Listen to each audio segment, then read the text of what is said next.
大家来到拜托 ATM， 大家好，我是未来银行行长胡瓜，我是乡里 Sandra， 是 TVBS 未来银行每天晚上8点举办最新现金回馈活动，只要透过意志的考验，就可以把高额奖金变现带回家啦。哎，乡里今天主题是家庭食安守护员。哎，欢迎5位进场，欢迎欢迎欢迎。寿天啊，你好，行长好，乡里好，你好你好。今天讲健康嘛，他这个比医生还懂更多健康的，因为一直都是跑医药是千万不要称赞我，因为你们现在新形态，据说他们会淘汰最强的啊，对，哦，你肯定是标靶了，不用讲，所以不要锋芒毕露，这样要稍微收一下。因为台湾人很爱吃火锅，开火锅店还有自助的、群聚的，对，冬天又到了，一定要吃，什么锅都有哈。但如果真的就是想吃，有什么方法可以稍微健康一点？只有2个重点，对，一个重点就是酱，不要沙茶酱，酱我就用大量的帮它蒜啊、蒜苗啊、葱啊，加上醋，加上一点点酱油就很好。然后第2个是汤底要选对，哦，很多人现在都流行，比如说什么酸菜鱼啊，什么那个麻辣锅啊，因为上面都有那层油啊，你本来吃的蔬菜很健康，一捞起来油在上面，对，所以汤底选对了，然后酱料选对了，然后没有碗搅就 OK 了。好，接下来杨胜尧你好，大家好，小李好，型男主厨哎，中餐烹饪世界锦标赛金牌呀，哇，这个应该到总统府接见，然后游行一下，是游行一下，现在只要金牌就是接见游行的，必须。是，冬天我们都很喜欢吃的蔬菜有哪些呢？其实冬天的话，最盛产的蔬菜其实是根茎类的，都蛮好的，挂菜啊。挂菜也是，对，马铃薯、白萝卜啊、牛蒡等等，其实都是冬天盛产。白萝卜也有很多人削成像板条啊，对，一片一片的，尤其那个涮上麻辣锅，也很好吃。其实它确实可以解点，而且像我们有句俗语叫冬吃萝卜夏吃姜啊，就是姜。对，夏天的时候吃姜，反正你就是夏天你吃姜，可以去除体内的虚火。冬天的时候你吃一点萝卜，因为萝卜比较那种它是比较温的一个食物，对不对？叫大根嘛，哈，对，大根好蔬菜啊。接下来是我们张凤书，凤书姐要见面了。凤书有什么健康的饮食提供给大家？冬天就是秋冬嘛，对不对？然后大家就开始会有一些过敏啊、呼吸道的问题。像我最近就是发现说，怎么开始季节一变就喉咙痒痒的，然后晚上就咳2声。对，平常夏天都不会啊，所以我可能就是会吃一点点，比如说像泡参茶，就是白参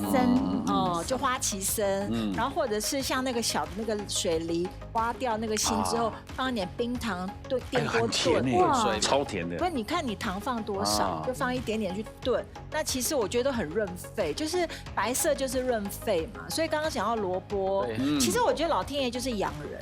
你看我们冬天吃什么都上火，什么锅啦，什么卤的啦，什么年菜，只要炉上做1小时，全部上火。是啊。可是冬天出什么大白菜啊，对不对？萝卜啊都降火。但以前我就是会常常每次到过年录那个节目的时候都烧香，很困扰。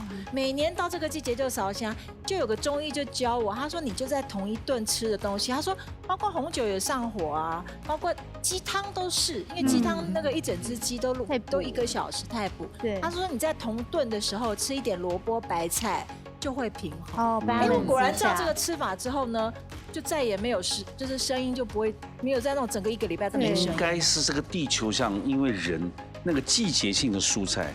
你就按照那个季节性吃就好了。产什么就是，因为它就是天生就这样。对啊，很酷哎！像夏天西瓜，你就觉得哇，吃的就很解。你看天地万物，为什么神农尝百草？你有这个病，地球就一定有这个药可以治。是啊。只是你找到它没有，对吧？来，严俊宇，你好。俊宇跟小孩，儿科皮肤科医师夫妻，哪一位是儿科，哪一位是皮肤科？我是儿科。皮肤科小孩。对，在家里就是我们是一个女儿一个儿子，所以我每天都会帮他们注意一下吃东西。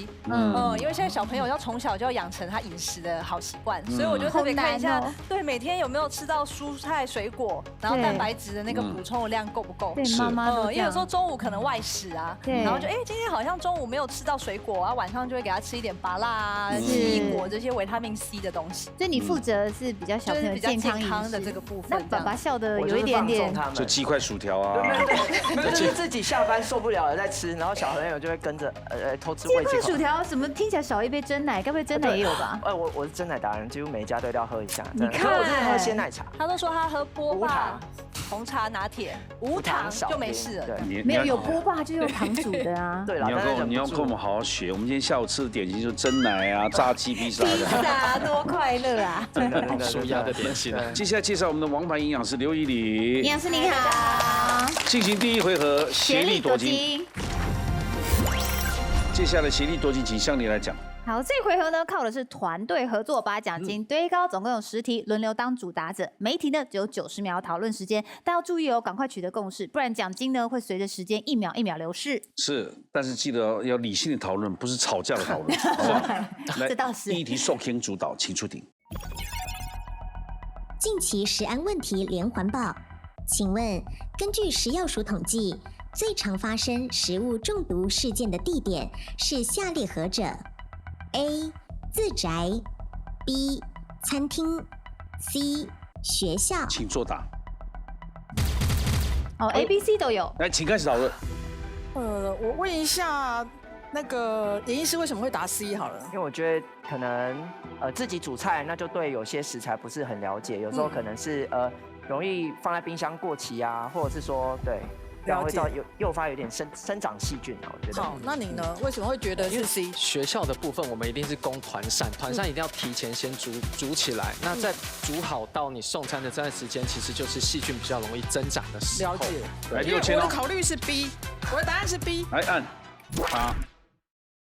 对，你的认为是在餐厅。因为第一个，如果在自宅的话，通常不会通报，因为你想，我们有统计的一定是有通报的嘛。你自己在家搞到食物中毒，你好意思跟医生说吗？好意思去通报吗？不会通报。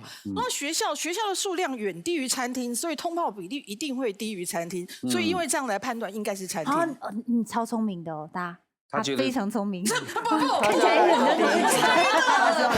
他们就是猜的。慢慢头要升起来就被剁掉了。选择的是餐厅。对我错，恭喜答对，耶！哇，有他真好，可以累积奖金，最后再把它除掉。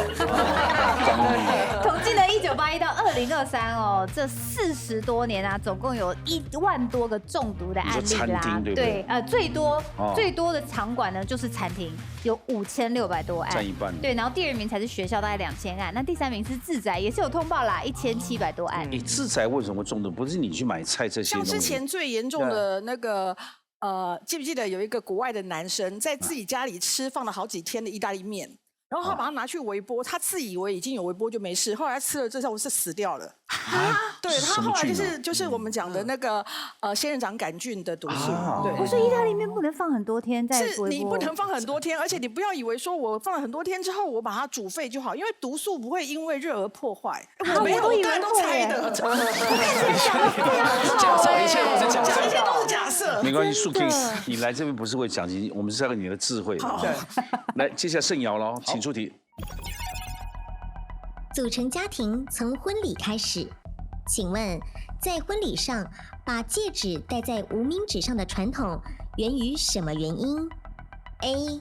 代表心脏的延伸 B. 人生第4个成长阶段 C. 对彼此不记名的贡献。请作答。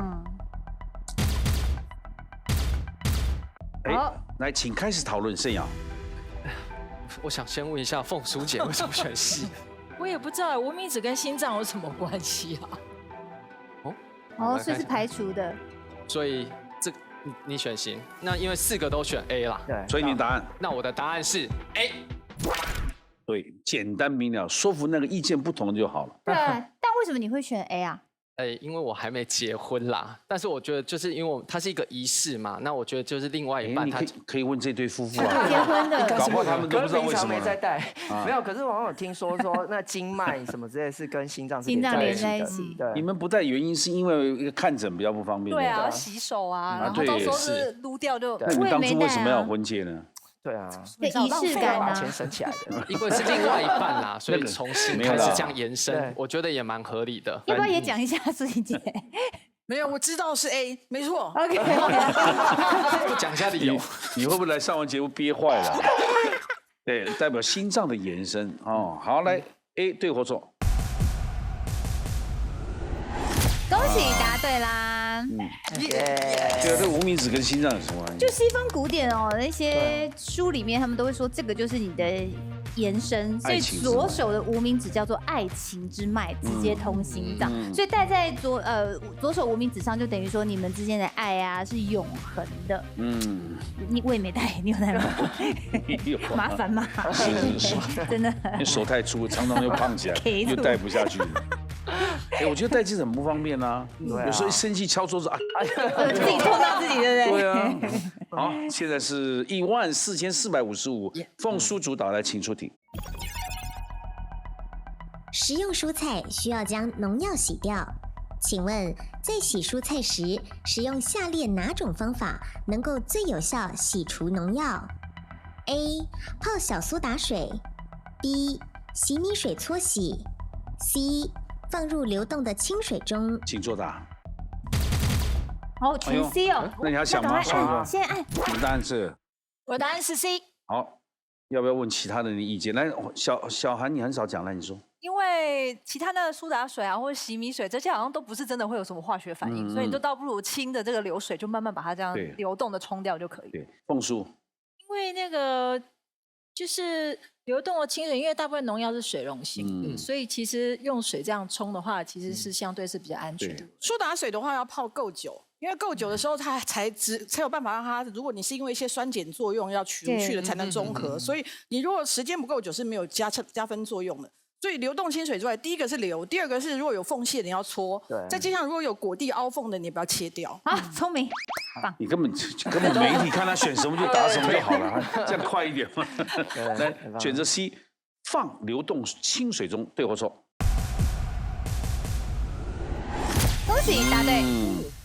他解释完了就解释啊，对，其实我解释一下那个洗米水，因为很多人会用洗米水，因为怕浪费嘛。那因为洗米，你本来那个米本来就有一点农药，或是有一点虫卵，所以你反而把这个有农药水再拿去洗这个蔬果，所以这个是绝对不行的。那小苏打它本来就是碱性的，它跟我们农药酸性结合是可以用，但是你最后还是要用清水去把它洗掉。那还有一个是盐水。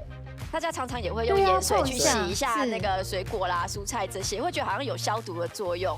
但事实上，盐水只能去掉那些蔬果上面的一些虫卵，因为盐嘛浓度高嘛，它就可以去掉虫卵。但是呢，当你没有抓好那个浓度的时候呢，因为渗透压的关系，你反而就是水里面的农药会再回到蔬果里面，所以反而造成这个农药更高。那刚刚其实有提到就是洗蔬果的这个步骤，其实第一个步骤还是可以再有一点浸泡的方式。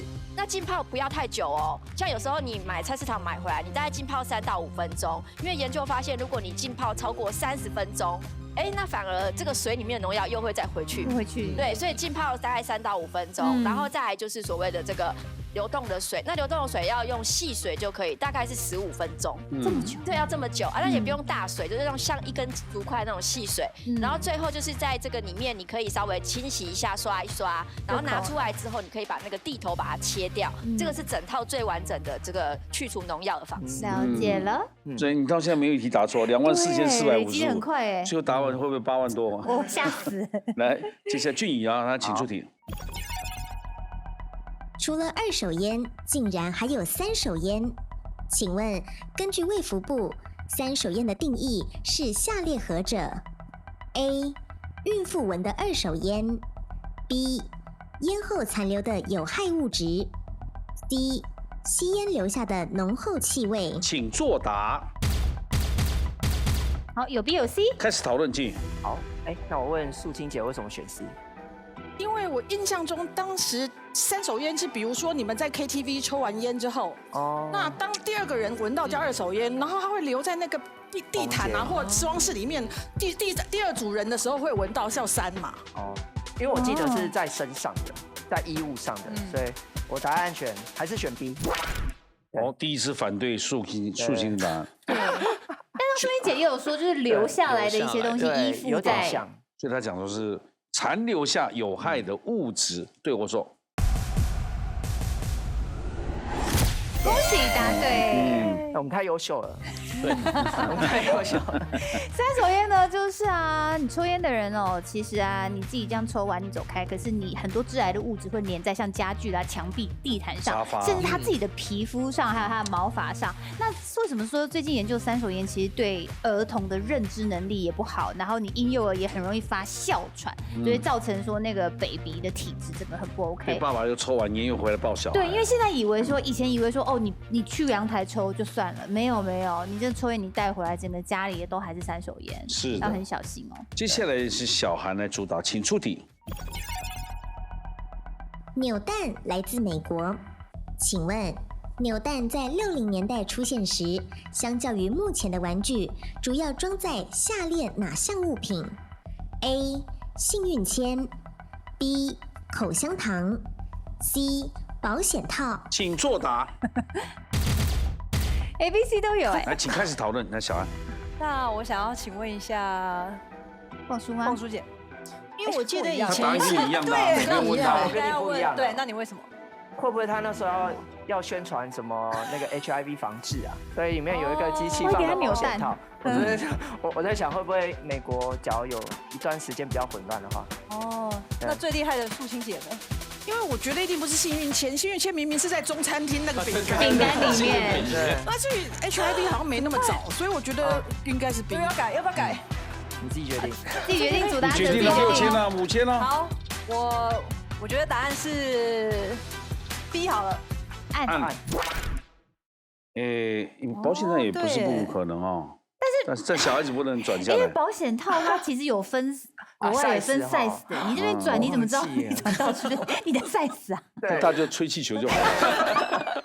对，而且这感觉是有点玩物的感觉，你这转保险套。对了，小孩子不可能去转那个。对呀。那所以他就口香糖，是口香糖。因为国外现在也有那种扭的，但它是转加倍加，然后跟国外会有那种很大颗的那种蓝色的那种口香糖，我知道，各种颜色。我是突然想到那种美国复古电影里面，不是都会有那个一颗颗玻璃球，然后下面是银色的，然后是有个可以这样子扭，那里面扭出来有些时候是那种一颗圆球的糖果，或者是口香糖，或者是有那种弯月豆，对，就是那种。所以应该是吃，你讲的应该是吃的，糖果类的。就选择 B 口香糖，对或错？恭喜答对了。答的不是。其实最初的这个自动贩卖机，它叫做 Gumball Machine， 就是口香糖球很大一个，然后彩色，大家都可以找得到。那主要是提供口香糖跟糖果啊。那1965年的时候，日本引进，日本就厉害了，什么东西都会改良，所以它就变里面开始放一些小玩具或是一些胶囊商品。所以呢，日本呢就开始把这个扭蛋文化发扬光大。全世界哪有像日本这么多贩卖机器啊？什么都可以卖，对，还卖这个什么昆虫的食物，有没有？就我们吃的昆虫，像蚱蜢弄成干也行，有它有啊。哇，那有蚱蜢弄成干，你吃吃看啊。什么蟑螂？哎，不是，蟑螂没有吧？鸡皮疙瘩。哎，我们去看过，有去买过。冬虫夏草那种。我们也真的有去买过呢，那昆虫的尸体的弄干的。啊，这一组合到现在每一题都答对。太可怕了吧！37257块。那接下来又回到第2轮的受 King 来主导，来，请出题。人有直的，也有弯的。香蕉也是，请问香蕉之所以会弯，是与下列何者有关 ？A. 代表男性 B. 香蕉想晒太阳 C. 营养价值高。请作答。死不到细答这个题目，全 B 赶快先按。我的答案是 B。这个问他不一定知道哦，来，请讲。因为我们其实植物有向光性，然后它的生长激素会影响它去哪里地方，所以它应该是那个向光性生长激素让它去那边，所以是向太阳，想晒太阳。来，选择的是香蕉想晒太阳，对或错？恭喜答对，太棒了！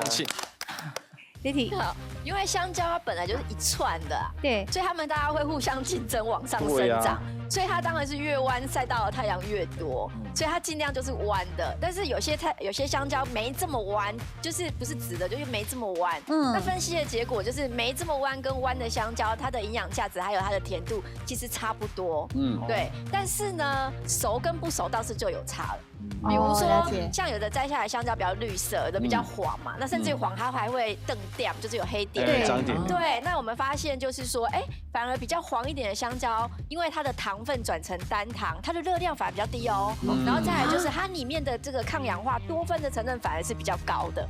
对，所以尤其是在日本，他们就是香蕉比较珍贵嘛，那他反而会觉得分析出来吃越黄越多点的香蕉，它的营养价值更高。没有一题答错。没有。郑瑶，对，好，请出题。韩国人会用动物来形容外貌，请问形容轮廓棱角分明的男性会用哪一种动物来形容 ？A. 恐龙像 ，B. 狐狸像 ，C. 狼像。请作答。A、B、C 都有。请开始讨论。那我先问一下楚晴姐好了，因为我这样听起来一想就想要恐龙有一个菱角，恐龙一个菱角。对，这个我没有研究了，这我觉得有点批评。这因为恐龙不行，恐龙对就长得几嘎啊。好，我要黄医师。对，有一个韩剧里面不是有一个男生那个背叛他的那个，不然你为什么要选这个？没有，狼像比较帅啊，狼像帅的感觉啊，小狼狗这样。对啊，狐狸很邪恶。狐狸很邪恶。那我的答案是 C。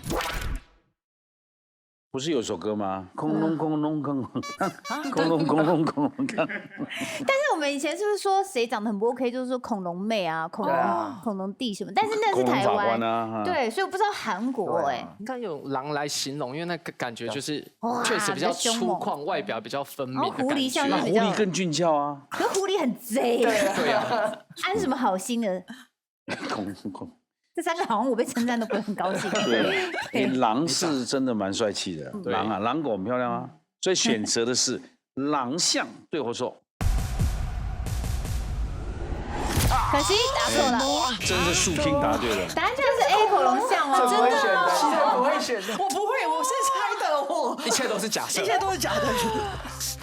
觉得恐龙像呢，觉得长得很抱歉，是我们台湾的说法。在韩国啊，他们说恐龙像什么金宇彬、孔刘这些人 ，Super Junior、东海，他们都说他们是恐龙像。为什么？因为恐龙就是下巴这边比较方，然后有棱有角的，代表你五官很突出，是非常帅的立体。很立体的，对不对？对。但狐狸的特征呢是小巧的圆鼻，然后眼睛比较细长，然后眼角上扬。狼像呢是制作单位掰的。有这种事。好，唯一一题没答对。当凤叔主导，请出题。男生千万要小心。根据网络大数据调查，容易被女生讨厌的10大行径，第1名是什么 ？A. 沉迷游戏狂氪金 ；B. 拍女生品头论足 ；C. 坏脾气大吼大叫。请作答，女生讨厌男生哦。B 跟 C， 来，请开始讨论。谁 C？ 为什么是 C？ 我觉得这样坏脾气大吼大叫不好啊，不喜欢啊。可是我觉得女生应该讨厌被人家品头论足。我觉得常常那种，对不对？可以淫荡，不能家暴。好，我的答案是 B。拍女生品头论足。什么意思？拍的照片会这样讲？你就说，哎呦，你看这个胸前，哎呦，壮观，可是这个脸不 OK， 下巴做的吧？你看你，就是像你这种一直在不断的，这个眼睛你是割的，你看到吗？对，然后他研究说，你看，然后女生就会说，自己也不去照镜子。对啊，拜托，就凭你，因为每次在那边评论的人都自己长得不怎么样。对，那倒是是。可是跟硕 king， 你为什么选？没有，因为我刚刚说，我觉得如果比恶劣程度来讲，家暴就是坏脾气以后会家暴，那拍女生，食色性也嘛。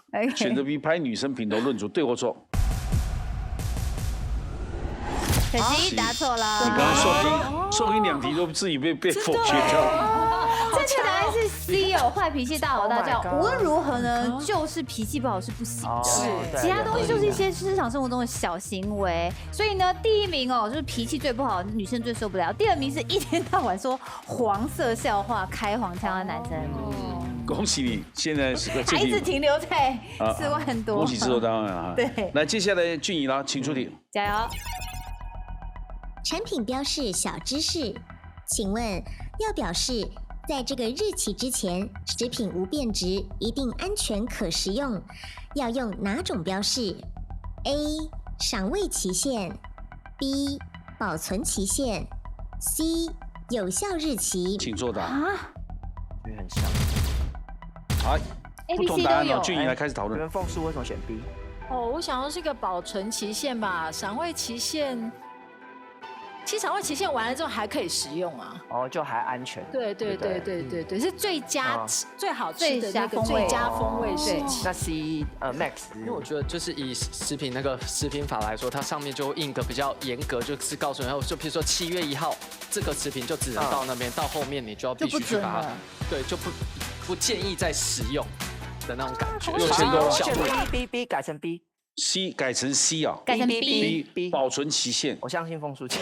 我不讲这一题，我不是很懂 B 跟 C 吼。对啊 ，A 是确定是之后还可以吃，风味可能有点没那么好吃，但它还是可以。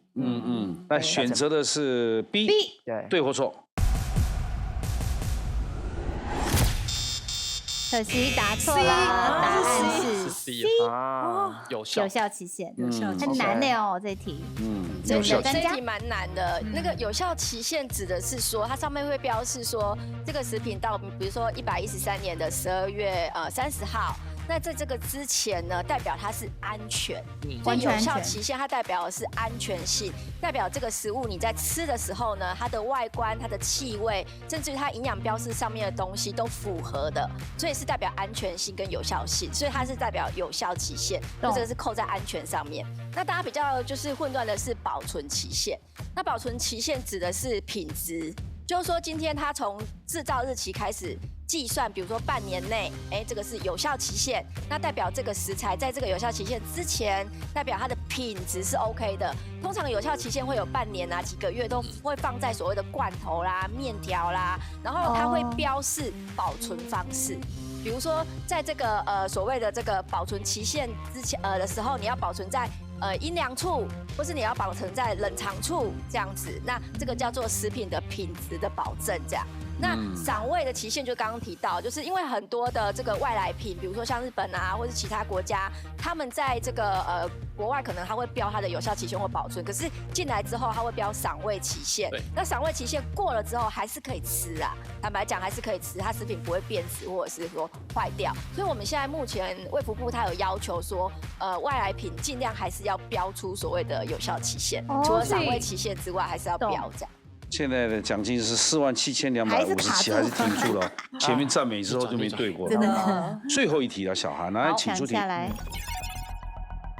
动物家庭也有狗血剧情，请问什么动物会把孩子交给别人养 ？A. 布谷鸟 B. 蝙蝠 C. 猫头鹰。请作答。好，讨论开始了。我猜的，因为我记得那个蝙蝠好像会，就是有一些是有口袋，是不是？我也不太好，没关系，大家都这题我真的，那我们对，但是布谷鸟也是，我有在想是不是布谷？那蝙蝠我记得它会照顾别人的小孩。好，是 A，好，舒心姐说是 A， 我觉得答案是 A。对你刚刚讲蝙蝠，如果它有袋子，它就会带小孩啊，不然它留在掉。对啊，但是是把孩子交给别人养。对或错？恭喜答对啦！布谷鸟就是杜鹃鸟，它的父母会刻意的挑选它的主食跟自己一样的，然后趁那个体型比自己小的鸟类它不在巢的时候，就跑过去把自己的蛋下在那边。因为呢，它下在那边，它的蛋长出来绝对是体型最大的嘛，所以就养父母呢就会赶快喂这个最大的孩子，然后这个被放在那边的鸟还会把它本来的那个踢开，就养做别人小孩了。好贼哦！到底为什么要这样子？他自己不能养吗？来，奖金是54629，我们晋升到5万5。好，凑个整数5万5。这是你们共同努力的，最后你们挑战是55000块。现在下面一个回合只会产生一个冠军来挑战55000块，进行下一回合，唯我独拿。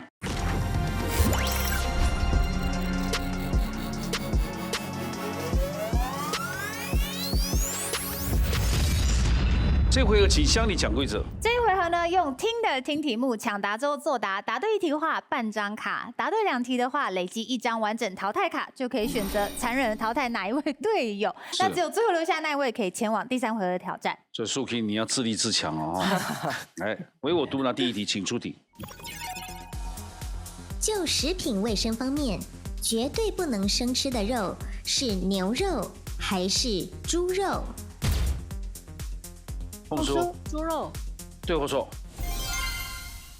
都是答对，因为猪肉本身是杂食性的嘛，它里面很多寄生虫，最好把它煮熟再吃。至于牛肉呢，因为它不是放养的哦，所以呢，它吃进虫卵的机会其实比较少，而且它又是低温条件下也可以把虫卵杀掉啊，所以它的寄生虫问题没有那么严重。对，所以牛肉有半生吃啊，比如3分2分。对，有时候猪肉一定要煮熟啊，一定要。哎，那鸡肉呢？鸡肉日本有生吃，但是有在日本还是有一些鸡肉的生吃，可它的寄生虫的问题，好像没有猪肉那么常见，因为猪肉绦虫比较常见嘛，鸡肉相对鸡肉比较担心的是沙门氏菌的一个问题，对，所以煮熟也可以避免这个，对，就尽量，而且它几乎都没有煮很熟，对因为煮熟会变茶，很柴啊，对，是。那下面一题请出题。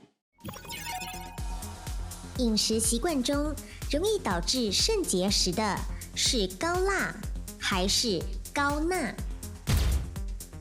静宇，高钠，对或错？恭喜答对。你吃太多的钠呢，你尿液里面的钙就会沉淀，你诱发胆结石哦。那盐最主要就是钠嘛，所以如果吃太咸的话，就代表钠太多，那你肾就会不好啦。啊，我们以为肾结石都是水质造成的，有没有硬水煮的啊？因为好像那部分也是原因哦。不是，因为我们小时候苗栗那个水，就是大家每天家里锅里煮完，打开一看，里面都是石头啊。哦。所以结石的几率很高。原来客家人结石是因为吃太咸了。这2种啦，一个水质的我不对，对。双管齐下。对。一堆结石。那更快。对。来，下面一题，请出题。请问日式寿司常会搭配一起吃的 wasabi， 其制作原料是芥末还是？山葵，对或错？恭喜答对！我以为他会打芥末。对，因为wasabi就会以为是芥末嘛，但事实上大家是误会的，因为呢，它跟 mustard 跟真正我们觉得那个辣的东西完全不一样。日文中的 wasabi 精确来说就是山葵，那山葵的茎部呢可以磨成那个山葵泥，所以这才是最正统高档的日式料理里面用的 wasabi。而且最好的在阿里山呢。哦，对，阿里山上啊，全部山葵都是台大农业实验，当初日本人栽培就是运回去给天皇的，所以不会辣，对不对？会呛，而不是我们想的绿绿的那种。现场磨的很多日本料理都是现场磨给你看的，不是用那个像牙膏的牙膏击锤。来，下面一题，请出题。根茎类食物发芽后会产生毒素，请问食物发芽后就不应该继续食用的是芋头、马铃薯？马铃薯，对或错？好厉害，好厉害，这2个强哎，好像妙丽哦。对啊，教授题目都还没讲完，你们就已经讲出答案了。花生也不如赛博黄曲毒素，胡萝卜，对不对？对，其实就是马铃薯真的不能吃，它有毒素哦。但其他的像是花生、胡萝卜啊、姜啊、对啊、地瓜、芋头、大蒜、洋葱、黄豆，如果它发芽了还是可以吃，只是花生真的要小心处理，不然黄曲毒素会出来。是，只是它的营养价值跟吃起来味道会没有那么好而已，但安全上还行。大蒜如果长出来，可以吧？可以啊，蒜苔啊，蒜苔好吃哎，对嘛？所以马铃薯唯一不行，特别小心。好，那有1张卡了。凤叔，哇！这还考虑谁呢？张凤叔，恭喜你拥有第1张卡，请问你要淘汰的是？我要淘汰的是。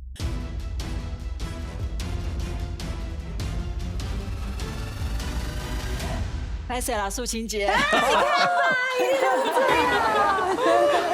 对啦，又有半张，手在太慢了。现在变你有半张卡，对，其他的没有卡了。来，请出题。隔夜菜尽量不要吃。请问隔夜菜中吃了比较容易致癌的是浅色还是？来，请说。深绿色。深绿色，对或错？恭喜答对！绿色蔬菜它种的时候都会撒肥料嘛，跟撒农药，所以里面就会有硝酸盐，然后你又把它2次加热之后，就会变成亚硝酸盐。那亚硝酸盐就会致癌物，你吃下肚子后，又跟肚子里面的蛋白质再合成另外一种致癌物亚硝胺，对身体是非常不好的。那有哪一些深绿色蔬菜特别注意啦？菠菜、九层塔、小白菜、青江菜，原来是这样。地瓜叶。哦，地瓜叶也很深。还有茼蒿啊。对啊，对，很多哦。那我再补充一下，那你们又不会给我钱？没有，就是呢，尤其是在日照不足的时候，因为它硝酸这个盐类的残留啊，跟日照的长短有关。对，所以说，如果日照比较短的那个期间的绿色蔬菜，它会残留更多的硝酸盐。现在啊，冬季啊。对不对？挂彩啊，这种是。如果那段时间都阴雨，或者它日照短的那段时间的，你可能就要特别注意。可是挂菜可以煮很久哎。可以，但是就说事实上，硝酸盐的残留跟我们的氮肥很有关系，所以如果它的施肥是合理的，其实也不用太担心。只是我刚才讲，因为天气使它没有办法那么顺利的把它代谢掉。好，下面一题请出题。11月是感恩的月份，请问美国人庆祝感恩节时一定要吃的菜肴是香肠还是？请说。我以为是你，是你，火鸡啊？对啊，对或错？当然就是火鸡啦。那总统还有特色那只火鸡啊。对，要 pardon the turkey， 因为呢它体积比较大，全家一起吃很 OK，而且感恩节大家会常常笑称是火鸡节。来恭喜你又获得第二张卡。可怕。凤叔，你有第2张卡，请问你现在要淘汰的是？我要淘汰的是。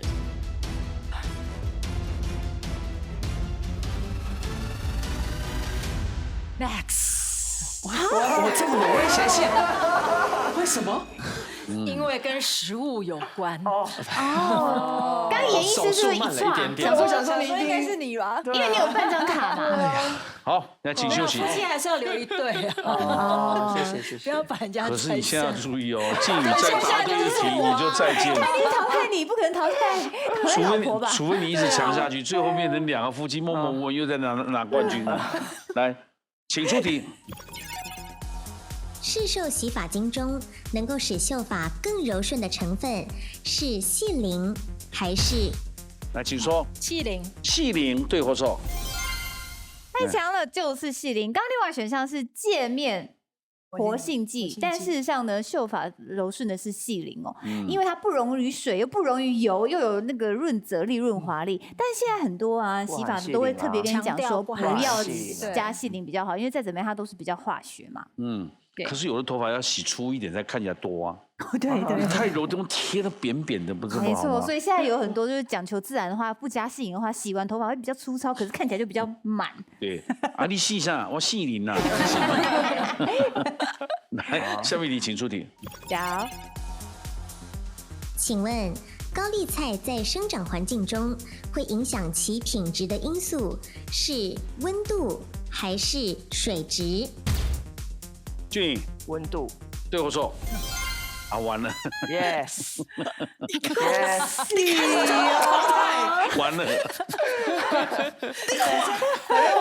也是被你淘汰。因为植物呢，白天在行光合作用嘛，它产生碳水化合物的时候啊，夜晚低温的时候就累积在一起了。那晚上低温呢，让它呼吸作用比较消耗比较少糖分，一直累积，就会变成那个高丽菜会越来越甜，所以跟它的白天晚上温度很有关哦。OK， 来，哎呦，俊，恭喜你拥有一张淘汰卡。请问你现在要淘汰的是？我要淘汰的是。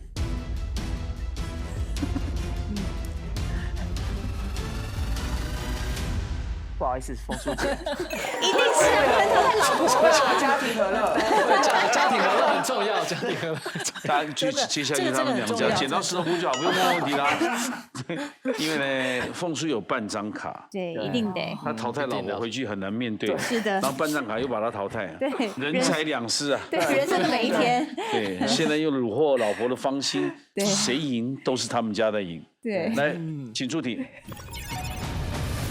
厨房卫生需要时时注意，请问使用漂白水消毒属于物理性还是化学性消毒？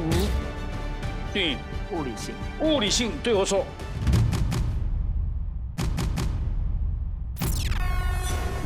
答错了。没有，我刚才会，但我突然不小心打错，但我想要交给老婆好了。没有，错了，真的。他是纯心自爆，放闪啊！其实消毒水呢，所以你们不应该让夫妻一起来的。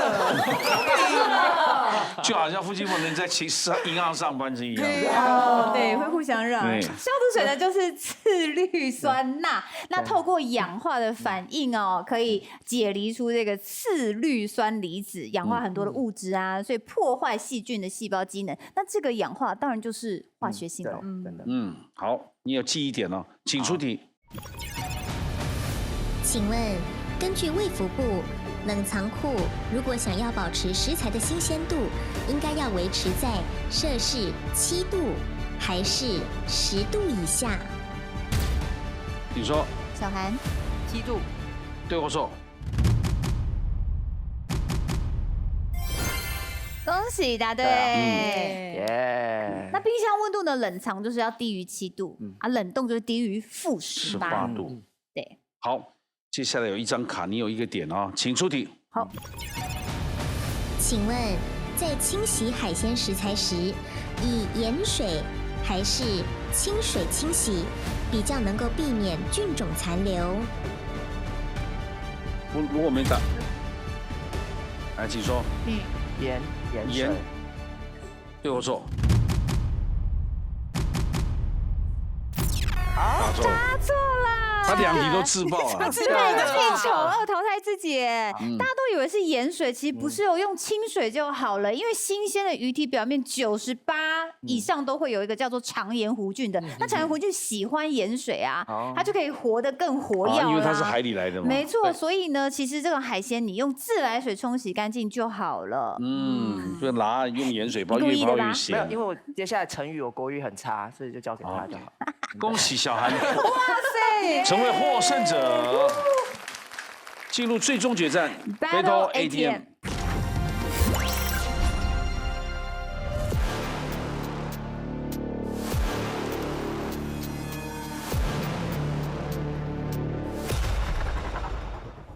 恭喜医师来啊，王医师，谢谢。55000块算是我们目前金额算前几名的了，很前面。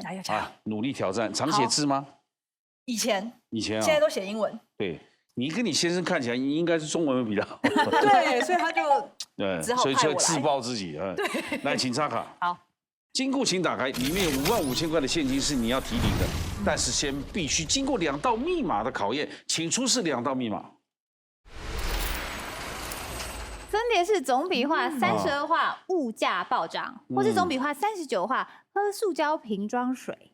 可能他讲的是很薄的，很薄那种，捏起来都会跑来跑去。有一种瓶装水是拿起来很软的嘛。对。可是这个跟成语有关哦，不是化学的那个。比方说祸从口入啊，说鸡鸡变小啊。怎么了？我刚刚难怪你在旁边鸡鸡什么？塑化剂就是啊，对不对？对。塑化剂因小失大，因小失大不可能那么简单，因为39画。瓶装水，喝塑料瓶装水。对，得不偿失。饮鸩止渴。就是喝毒水，对，喝毒药。对，因为日晒之后，最切记就是在夏日里面放在车子里面晒。而且好像你这一天有早上喝到晚上，就某一个时段就不能喝，细菌太多。对，因为口水的。你要选哪一个？塑胶瓶装水。确定这么有自信？搞不好很简单哦。39画，请锁定喝塑胶瓶装水。物价暴涨是哪4个字呢？请看。跟刚有点像。食欲吃的东西跟玉一样贵，然后砍来烧的柴是用桂树的。我们刚刚讲是米珠新桂嘛，对，有点类似。好。接下来我们来挑战了哈。好。题目一出来就1分钟哦，请清楚写字再写密码了哦。好，请出题。啊？燕安正读，等一下，燕安正读，计时1分钟，5万5哦，计时1分钟开始，清楚。燕。不会写，糟糕了。几画？好，用按的。安哦，我刚刚应该选另外一个的，完全不会。都可以啦。正哦，这完全不会。饮鸩止渴的。对，正哦。对。但是不好写，其实你刚才讲的。都不会了，我就只好写这个。毒，这个毒应该会是它吧？毒就是毒啊，毒就是毒。食安就是不能有毒。这个第一对几画？停。哦，这看起来有一点点像是好像幼稚园安码相关的。对，密码11121010。对或错？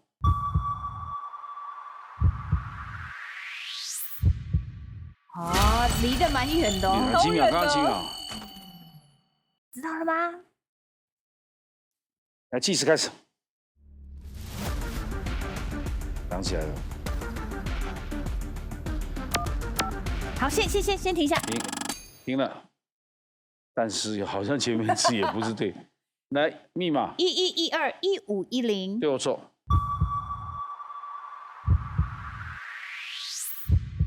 笔画绝对超过了。对，12个字。最后10秒钟计时开始。安留一半就好。留一半就好了。什么意思？清楚，安留一半就好。停，时间也到了。来，密码11051510。对或错？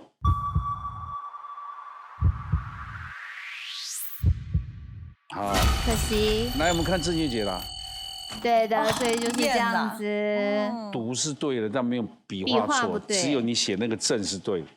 很安心，的喝那个毒酒，过得很安逸，但喝的是毒酒，所以喝塑胶瓶装水可能有这样的概念。我们医学就常常讲说，酒也是致癌物，也是啊，槟榔也是癌物，但是大家还是照样抽烟喝酒啊。对啊，看人。来，这个是拜拜，可惜啦，谢谢，请往回走。我们太久没学成语，这个学成语看我们节目收获也很多啊。你学一下，对不对？刚刚寿英说那个字，他第二个他就没办法。对，你说燕想不到那个燕，燕是燕客的燕会的燕，因为正是鸟嘛，对，所以就会学前面是不是燕子的燕？哦，另外一个也可以哦，2个通。哦，是哦，对，那个燕也可以。那个正鸟是因为大家他们是吸它的血止渴，可是它是毒的，所以又叫饮鸩止渴，是这样来的。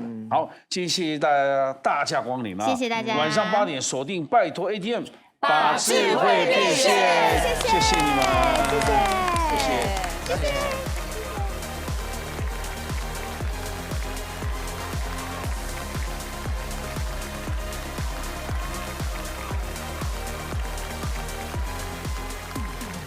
Battle ATM Who Dares to Battle？ 哦，拜托 ATM 谁敢来 battle？ 订阅拜托 ATM 的 YouTube 频道，等你来 battle。